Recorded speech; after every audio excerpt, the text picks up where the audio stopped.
Bonjour à toutes, bonjour à tous. Nouveau journal des produits de bourse de l'Obsa, journal du jeudi 28 novembre avec en Europe des marchés aux couleurs très politiques ce mercredi, car tous saluaient l'accord trouvé en Allemagne, l'accord politique entre la CDU, parti d'Angela Merkel, et le Parti socialiste démocrate, le SPD, un accord qui a priori devrait déboucher sur la formation d'un gouvernement en Allemagne dans les semaines qui suivent.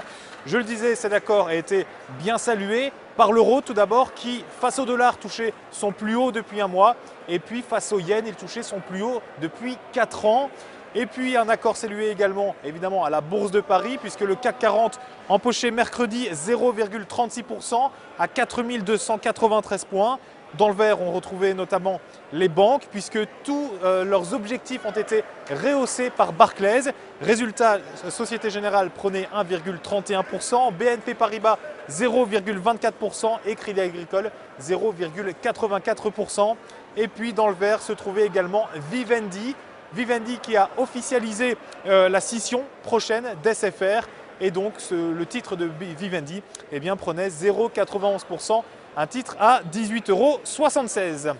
Ici, maintenant, aux États-Unis, la journée avant la journée fériée de jeudi, mercredi, la séance se terminait grosso modo dans le vert, une belle petite hausse, un Dow Jones aux alentours de plus 0,18%, le Nasdaq lui progressait de 0,61%.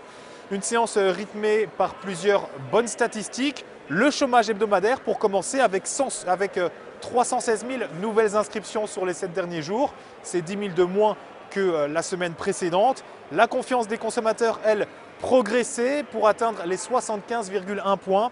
Et puis enfin, les indicateurs avançaient justement également au mois d'octobre. Une poussée de 0,2%.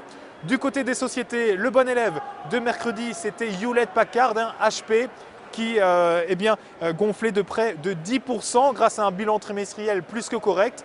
Et puis Apple touché, lui, vous voyez son titre touché, c'est plus haut de 2013 avec un titre aux alentours des 545 $.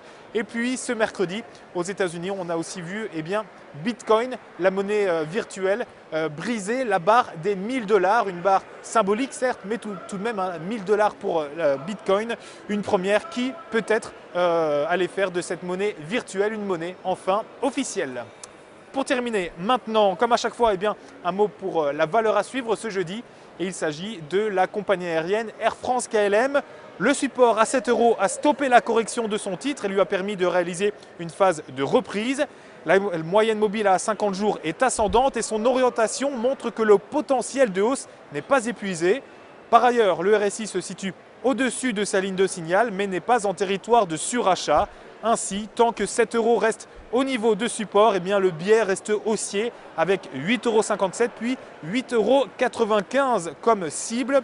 La stratégie qui vous est proposée est l'achat du warrant call Air France KLM à B916T d'Unicredit. Son prix d'exercice 8,50 €, sa date d'échéance le 9 mars 2014.